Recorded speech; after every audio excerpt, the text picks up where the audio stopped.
किसानों, नौजवान साथियों, आज की मीटिंग की जो अध्यक्षता कौन कर रहे हैं? चरण सिंह जी कर रहे हैं। अजय प्रधान जी, अच्छा, ठीक है, धन्यवाद जी। अध्यक्ष जी क्या कैसे? चौधरी किरत सिंह जी, गुलशन तो मैं बापू भी रोड़ा कर था। अरे लीक पाड़ने की वो आए नहीं। अरे अपना इसी में ही काम धंधा करो, अलग अलग कहाँ वो करोगे? ये ठीक जुड़ गया खाना। यहाँ पे संजय है, सारे लोग हैं, सभी लोग जो यहाँ पाए, जो किसान यहाँ पाए, ये कोई ना एक बिरादरी है, ना एक इसकी जाति है, ये किसान है, देश का नौजवान है, तंग है, तंग। पत्रकार बंधु, आप पे भी कलम और कैमरे पे भी बंदूक का पहरा है, आपके ऊपर भी। यहाँ पे पुलिस फोर्स के लोग भी सुन रहे होंगे, LIU के लोग भी होंगे। हम सुबह ही 8 बजे के चले हुए हैं। जोन से रास्ते का पता चल गया कि काफिला इधर से जा रहा, पूरे के पूरे गांव बारिश में सड़क पे है, तो इसका मतलब जनता तंग है, वह जंग के लिए तैयार है। ये तो कोरोना से कह रहे थे, प्रधानमंत्री कह रहा कि कोरोना से जंग लड़ेंगे हम। ये तो 22 में लड़ेगा, ये किसान लड़ेगा। ये तो जो वोट की जंग है, ये कोरोना से भी भयंकर है। अपनी अपनी तैयारी कर लेना, कुछ नहीं मिलने वाला आपको। ये सरकार जाति और धर्म में बांटने का काम करती है, ये सरकारें तोड़ने का काम करती हैं, ये सरकारें एलिगेशन लगाने का काम करती है। अगर दिल्ली में 10 महीने से आंदोलन चल रहा, तो ये सरकारें कहती है कि ये पंजाब के जो किसान है, ये किसान नहीं, ये खालिस्तानी है। अगर मुस्लिम समाज के लोग हैं तो कहते हैं कि ये पाकिस्तानी है। अगर यहाँ के इधर के लोग हैं तो कहते हैं पश्चिम के हैं, ये जाट लोग हैं। एलिगेशन, फिर कहते हैं कि छोटा किसान है, फिर कहते हैं कि चावल और गेहूं का किसान है। अगर यहाँ पर लक्ष्य आएंगे तो कहेंगे ये गन्ने का किसान था। ये बांटने का काम करते हैं, इनसे बच के रहना। इनने हमेशा वोट ली है, बांट के वोट ली है इन्होंने। ये गुजरात में गए तो पटेल और नॉन पटेल के नाम पर वोट ली, वहां पे समाज को बांटा। ये महाराष्ट्र में गए तो मराठा और नॉन मराठा के नाम पर बांटे। ये उत्तर प्रदेश में आए तो हिंदू मुस्लिम के नाम पर बांटे। ये हरियाणा में गए तो जाट और नॉन जाट के मिठाइयां बांटे। ये बांटने की राजनीति करने वाले लोग हैं। इनको न कृषि से कुछ है, न इनको इस देश के नौजवान से कोई मतलब है। प्रधानमंत्री ने कहा था कि देश में जब हमारी सरकार आएगी तो 2 करोड़ रोजगार हम हर साल देंगे। 7 साल हो चुके हैं, 14 करोड़ नौकरियां खत्म हुई है। देश के नौजवान को धोखे में रखा है, उसको बर्बाद किया है आपने। देश के किसानों को बर्बाद किया। 3 काले कानून लेकर आए, किसान से कोई सलाह मशवरा नहीं, इसी फायदे का सोचा बताते हैं। हिमाचल का किसान जो उसने एग्रीमेंट आज से 11 साल पहले अपने सेब का किया था, एक बाहरी कंपनी आती है अडानी नाम की, तो कहा कि 16 रुपए पर किलो मैं हिमाचल के सेब के रेट गिराऊंगा। ये उत्तराखंड की धरती है, यहां पे भी सेब पैदा होता है। पूरा बर्बाद हो गया है। हमारा पूरा पहाड़ प्लान कर रहा है, प्लान नीचे, कोई उनको भाव नहीं मिलता। बहुत बुरी स्थिति है। बड़ी बड़ी कंपनियों का फूड चेन आपके भोजन को छीनना चाहती है, गरीब की रोटी तिजोरी में बंद करना चाहती है, अनाज को कोठियों में बंद करेंगे, वेयर हाउस में बंद करेंगे, अनाज को गोदामों में बंद करेंगे।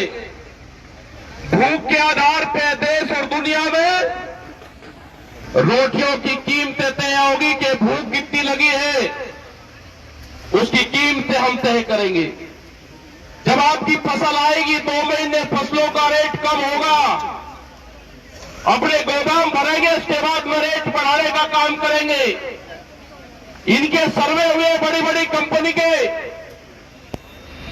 सर्वे हुआ कि सुनना 17 बार महिलाएं इस्तेमाल करती है एक साल में। उस पर व्यापार नहीं अब होगा, अब व्यापार होगा, रोटियों का व्यापार देश में होगा। उन्होंने कहा कि एक साल में 700 बार भूख लगती है एक आदमी को। इससे बड़ा कोई कारोबार नहीं। रोटी को अपने कब्जे में करो और भूख के आधार पर देश में कीमतें तय करो। उस गरीब आदमी का क्या होगा जो 2 वक्त की रोटी के लिए पूरा दिन मेहनत करता है। आज आप देखो, तेल जो कहानियां निकाल के हम अपने घरों में, जिसको कच्ची कहानी कहते थे, सरसों के तेल की, तो कहा कि खुला हुआ तेल नहीं बिकेगा। ये मेरा जो गांव का, जो शहर का जो दुकानदार है, ये बर्बाद होगा। पैकिंग बजाएगा तो कंपनी का माल बेचना पड़ेगा। रोजगार पूरे खत्म होंगे, पूरा दुकानदार व्यापारी खत्म होगा। अगर किसान बर्बाद होगा तो व्यापारी भी बर्बाद होगा। चौधरी चरण सिंह जी कहते थे कि किसी क्षेत्र को अगर देखना है वो कितना संपन्न है, तो गांव की गलियां नहीं, आप शहर का बाजार देखो। जो लाला जी बैठा हुआ है दुकान पे, उसका गल्ला ठीक है, उसकी दुकान अगर सजी धजी है, लाला जी अगर मजबूत है, कपड़े उसके ठीक है, शीशे का उसका शोकेस बना हुआ है, तो ये देख लेना कि यहाँ का किसान मजबूत है। और जिस क्षेत्र का दुकानदार कमजोर होगा, उस क्षेत्र के रहने वाली जनता भी कमजोर होगी। गांव देखने की जरूरत नहीं, शहर के अपने व्यापारी की दुकान देख लो, उसकी हालात क्या है। ये बर्बाद होंगे सब दुकानदार भी, ये दुकानदार भी बर्बाद होंगे।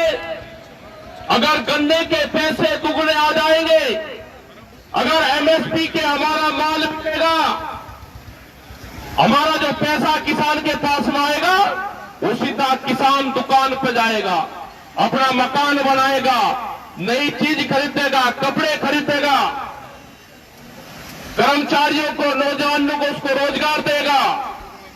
लेकिन जब किसान पे ही पैसा नहीं होगा तो व्यापारी भी भूख से मरेगा। ये संघर्ष जारी रहेगा जब तक 3 काले कानून और एमएसपी पे गारंटी नहीं मिलेगी। ये आंदोलन जारी रहेगा। ये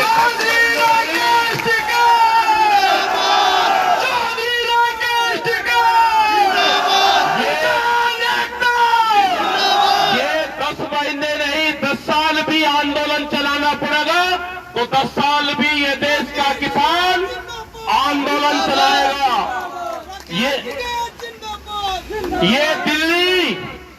ये दिल्ली कान खोल के सुन ले, 10 महीने से दिल्ली को घेर कर रखा है। आने वाले 10 साल भी घेरनी पड़ी तो 10 साल भी ये किसान घेरेगा। 24 साल संघर्ष करो। ये नारा मत लगाओ बीच में। 10 साल भी लड़ाई लड़नी पड़ी तो 10 साल भी लड़ाई लड़ेंगे। ये किसान न कमजोर था, न किसान कमजोर है और न किसान कमजोर रहेगा। तुम एमएसपी नहीं दोगे। आज अगर किसान अपना धान बेच रहा है तो 1200 रुपया क्विंटल। बिहार में 800 रुपया क्विंटल धान की खरीद होती है, उसको एमएसपी पे बड़े व्यापारी बेचते हैं। धान और गेहूं की 20 से 25% एमएसपी पे खरीद होती है। बड़ा बड़ा व्यापारी जो 20-20 और 25-25 हजार क्विंटल फसलें बेचता है, एमएसपी का लाभ उसको होता है, किसान को नहीं। और दूसरी फसलों पर तो एमएसपी है ही नहीं। जो 23 फसलें बताई गई उस पर 0%, 5%, 4% की खरीद है। सरसों के तेल का अपना हाल देखा, यही हाल दूध का होगा। ये दूध का किसान भी खुले में दूध नहीं बेच सकता। वो कंपनी के जो डीलरशिप होंगे उसको दूध बेचेगा, वहां से वो कंपनी में जाएगा और पैकिंग के बाद में आपके पास में आएगा। ये हालात खराब होने वाली है देश में। सीड बिल जो बीज कानून है वो देश में आने वाला है नहीं। देश में बीज के पुलिस थाने खुलेंगे। कोई सोच सकता था कि देश में बीज के थाने खुलेंगे? जैसे बिजली के थाने खुले ऐसे ही देश में बीज के थाने खुलेंगे, सीड पुलिस बनेगी। किस किसान ने कौन सी कंपनी का बीज लगाया, अगर आपने रजिस्ट्रेशन नहीं दिखाया कि मैंने कहां से बीज लिया, आपके खिलाफ कंपनी के लोग मुकदमा करेंगे और उसमें सजा और जुर्माना दोनों है। बहुत से कानून आ रहे हैं। आपको उलझा कर रखा कि आप तो गांव में लड़ते रहो, मैं इस देश को बेच लूं। ये झूठ कहते थे कि चाय बेचता था, इसका प्लान बहुत लंबा था। इसने आधा देश बेच दिया, रेलें बेची, बड़ी बड़ी कंपनियां बेची। विशाखापट्टनम में एक steel plant, Visakhapatnam steel plant, उसकी 3.5 लाख करोड़ से 4 लाख रुपए, 4 करोड़ रुपए कीमत,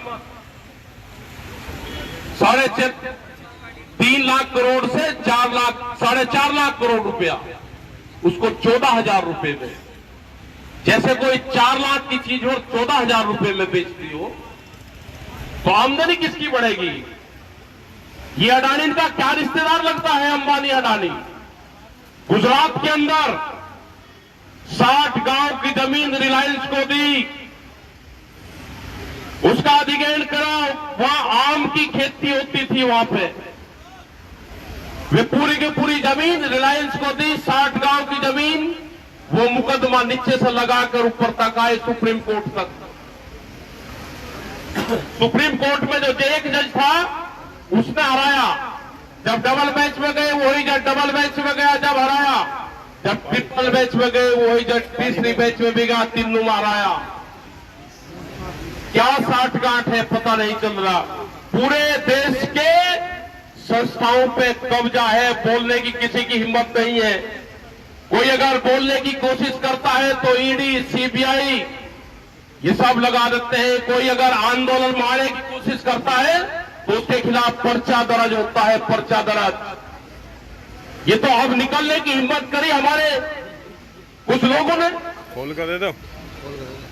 निकलो, सड़कों पर निकलना पड़ेगा आंदोलन के लिए। ये आंदोलन होगा देश में, सड़कों पे आना पड़ेगा आप लोगों को। अगर आप भी आंदोलन नहीं करें तो आने वाली पीढ़ी आंदोलन नहीं कर सकती। क्या जब ही आंदोलन करोगे जब आपकी जमीनें चली जाएगी? ये किसान क्रेडिट कार्ड किसान का मौत का कार्ड है। बड़ी बड़ी कंपनियां आ रही बैंकों से, पूरा का पूरा जो आपको क्रेडिट कर रखा है वो पूरा डाटा लेंगी, बैंक को पूरा फाइनेंस करेंगे, कहेंगे कि रिकवरी करने का अधिकार हमारा है, हम कर लेंगे इनसे रिकवरी। उसके बाद में गुंडे आपके यहां पे भेजेंगे, कहेंगे ये बैंक का पैसा है, या तो ये दे दो और या जमीन दे दो। तो बहुत से लोगों की जमीन जाएगी उसमें। आपने भाव की लड़ाई नहीं लगी। जब भाव की लड़ाई का टाइम आया तो उस टाइम पर लड़ाइयां नहीं लगी, लड़ाई गई। उस टाइम पे कहा कि किसान क्रेडिट कार्ड बन गया और किसान क्रेडिट कार्ड से ही किसान ने अपने खर्चे चलाए। यहां पे आंदोलन होते थे उत्तराखंड में। जब उत्तराखंड की जमीनें महंगी हुई तो लोगों ने आंदोलन करना छोड़ दिए कि जमीनें बहुत महंगी है, 200 गज जमीन बेच लेंगे, हमारा काम चल जाएगा। भाव की लड़ाई नहीं लड़ी गई। आज भी अगर उत्तराखंड को बचाना है तो खेती किसानी को बचाना पड़ेगा। अगर आज भी उत्तराखंड को बचाना है तो जो हमारा पहाड़ का किसान है उसका साथ देना पड़ेगा, उसको ट्रांसपोर्ट सब्सिडी देनी पड़ेगी, उसके फसल को मंडी तक जाने की सरकार व्यवस्था करे। वहां पर टूरिज्म विलेज टूरिज्म पॉलिसी, जो टूरिस्ट जाता है उसका फायदा वहां के किसान को हो, ये व्यवस्था करनी पड़ेगी। जंगली जानवरों का बेहद आतंक है, वो मैदानी क्षेत्र में भी है और वो पहाड़ के क्षेत्र में भी है, उसका भी हमको काम करना पड़ेगा। जो वहां पे जंगल खड़े हो गए हैं, जो लोग छोड़ कर आगे, जो जंगली जानवर वहां पे पैदा हुए, उसकी सरकार की जिम्मेदारी उसकी है। वहां पे पानी का प्रबंध नहीं है तो इसीलिए वहां के लोग प्लान कर रहे हैं, वो नीचे आ रहे हैं। आपस में लड़ाने का काम करेंगे। पहाड़वाद और प्लेनवाद की एक लड़ाई आपके बीच में भी वे रखने हमेशा। इनसे भी बचना कि उत्तराखंड में और कुछ नहीं मिला तो उत्तराखंड में पहाड़ और प्लेन की बात करो, ये आपको लड़ाने का काम करेंगे। ये चीजें ध्यान रखना आप। मैदानी क्षेत्र में हमको एमएसपी चाहिए। गन्ने का 1 रुपया नहीं बढ़ा पिछले 5 साल में गन्ने का भुगतान, और गन्ने का रेट यहां पे बढ़े। एमएसपी पे खरीद की गारंटी सरकार ने, उस पर कानून बनाए। ये हमारे सारे सवाल है। यही उत्तर प्रदेश, यही देश के लिए है। आप आंदोलन अगर यहां पे भी कर रहे हैं तो इस आंदोलन की गूंज पूरे देश भर में है। ये आज संयुक्त मोर्चे की मीटिंग यहां पे है। आज संयुक्त मोर्चे के बड़े लीडर बाजवा जी यहां पे हैं। इस मीटिंग की गूंज पूरे देश और दुनिया में है। हम धन्यवाद देना चाहते हैं जो हमारे सिख समाज के लोग हैं, इन्होंने वहां पे बहुत मदद करी। जो वहां पे हमारे बापे हैं, जो लंगर भंडारे का काम चलते हैं, जिनको अपने आश्रमों में, जिनको गुरुद्वारों में रहना चाहिए था, वे सड़कों के ऊपर पड़े हुए, सड़कें ऊपर लेट रहे हैं, वे नीचे जमीनों में, और भंडारे चला रहे हैं, लंगर चला रहे हैं। वे कोई आपको स्टेज पर नहीं दिखेंगे। हम धन्यवाद देना चाहते हैं सब लोगों को कि जो वहां पे गाजीपुर, टिगरी, सिंगू, पलवल, ढासा, इन सब बॉर्डरों पे मदद भेजते हैं। यहां से अपने गांव से आटा, दाल, चावल, सब्जी, दूध, लस्सी, दही, तिरपाल, बांस सब भेजते हैं। वहां पर सब चीज की जरूरत है। आप इनके एलिगेशन पे मत जाना कि ये क्या क्या एलिगेशन लगाते हैं। ये चाहते हैं कि एलिगेशन लगा के किसान सम्मानित लोग हैं वो अपने आप को हीन भावनाएं कर वो आंदोलन छोड़ दें। हम भी बहुत पक्के संयुक्त मोर्चे के पूरे किसान लीडर, किधर है? आप हमको कुछ ही कहते रहो, अब हम पे कोई फर्क पड़ने वाला नहीं है। पहले हमको भी गुस्सा आता था कि हमको इस तरह की बात कहते हैं। ठीक है जी, ठीक। लेकिन ये जब तक 3 काले कानून वापसी नहीं होंगे, एमएसपी की गारंटी नहीं होगी, ये किसान घर वापसी नहीं करेगा, आंदोलन जारी रहेगा।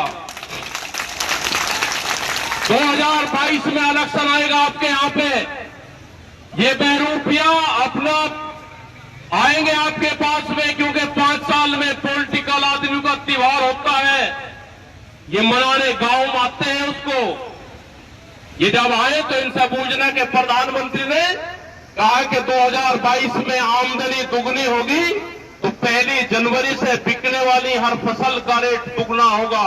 ये क्वेश्चन जरूर इनसे करना। इनसे करना कि बिजली के क्या रेट है, इनसे करना कि गन्ने के क्यों रेट नहीं बढ़े, इनसे करना कि धान और जो गेहूं और जो मक्का यहां का किसान पैदा करता है उसके रेट क्यों नहीं बढ़े। ये करना कि हमारे उत्तराखंड के लोग पूरे देश में रोजगार के लिए आ जाते हैं, उनका क्या प्रबंध करा। ये सारे क्वेश्चन आप लोगों को करने हैं इनसे। ये आपके बीच में आएंगे, रंग बदल के आपके बीच में आएंगे, आपको झगड़ा करवाने का काम करते हैं। ये इनका पूरा देश से मुखौटा इनका हट गया है एक तरफ। इनको कोई सुनना नहीं अब चाहता, इनको कोई वोट देना नहीं चाहता। इनको वोट पे चोट करने का काम करना। इन पे जब वोट पे चोट करोगे तो ही ये आपकी बात सुनेंगे। ये मैसेज रहना चाहिए इनको कि देश की जनता अब निकल चुकी है, अब तुम्हारे में जो जमाने थे वे चले गए। अब जैसे इनको बंगाल में दवाई दी, ऐसी ही दवाई इनको उत्तराखंड में भी मिले। उत्तराखंड की जड़ी बूटी वो बगैर खाद की है, वह काम बढ़िया करेगी। उत्तराखंड से दवाई मिलेगी तो पूरे देश में इनको आराम करेगी। वो इनका कोर्स पूरा करना पड़ेगा। उत्तराखंड की जड़ी बूटी अब जरूर इनको देना। उत्तर प्रदेश तैयार बैठा है पूर्ण रूप से। तो आपने, क्योंकि हम भी सुबह ही 8 बजे चले वहां से मंडी धनौरा से, जैसे पता चला कि कौन से रूट से काफिले जा रहे हैं किसानों के, तो के पूरे गांव बरसात में भी सड़कों पे थे। यहां पे भी पता चला कि 11 साढ़े 11 बजे बारिश शुरू हुई तो ऊपरले वाले से सब लोगों ने विनती यही करी कि भाई रुक जा, थोड़ी देर ठंड सी कर दे। क्योंकि जो एक तरह की भावनाएं होती है, इस आंदोलन को चलाने वाला कोई और है, उस पे ऊपर वाले पे विश्वास रखो, जो जिसको मानता है उसी पे ही विश्वास रखो। इस आंदोलन को चलाने वाला कोई और है, इसका महारथी कोई और है, इसका संचालन करने वाला कोई और है, उस पे विश्वास रखो। ऊपर वाले पे जीत आपकी निश्चित होगी।